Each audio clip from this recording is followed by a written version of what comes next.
तो पॉलीकैब कंपनी, जो कि इंडिया की flagship electric materials and wires and cable making company है, तो 11 जनवरी 2024 को पॉलीकैब का शेयर 22% तक टूट जाता है।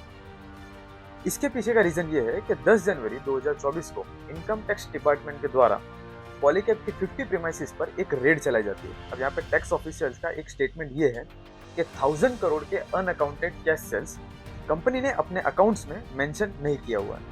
हालांकि जनरली ऐसा कंपनी इसीलिए करती है ताकि इस 1000 करोड़ की सेल्स पर जो टैक्स लगने वाला होगा उससे कंपनी बच सके, इसीलिए उन्होंने अपने अकाउंट्स में शो नहीं किया। हालांकि ये एक कम्प्लीटली इनलीगल एक्टिविटी है।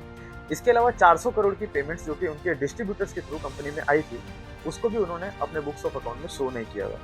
यहाँ तक 100 करोड़ के नॉन जेन्युइन एक्सपेंसेस को कंपनी ने अपने अकाउंट्स में मेंशन किया हुआ है। अब ये एक्सपेंसेस भी कंपनी ने इसीलिए लिखा है ताकि उनका जो ओवरऑल प्रॉफिट है उसको किसी तरह से कम किया जा सके, और इनडायरेक्टली पर्पस वही है कि टैक्स को बचाया जा सके। अब यहाँ पे इस पूरे एलिगेशंस को कंपनी ने हालांकि खारिज किया हुआ है, जो कि कोई भी मैनेजमेंट यही करेगा। तो इसी तरह की कुछ कंट्रोवर्सी है जो कि पॉलीकैब और इनकम टैक्स डिपार्टमेंट के बीच में चल रही है।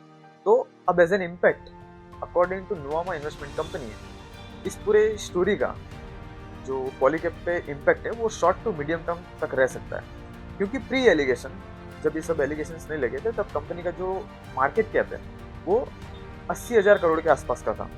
अब इतनी बड़ी कंपनी पे अगर 1000 करोड़ का किसी तरह का कोई कॉन्फ्लिक्ट होता है तो ठीक है, मैटर बड़ा है, लेकिन कंपनी भी सामने इतनी कैपेबल है, इतनी बड़ी है कि उसे मैनेज कर लेगी। तो उनके आने वाले रिजल्ट पे भी इसका एक नेगेटिव इन्फ्लुएंस होगा। तो मतलब कहने का मतलब कि शॉर्ट टू मीडियम टर्म इसका इम्पैक्ट जो है वो कंपनी पे हो सकता है।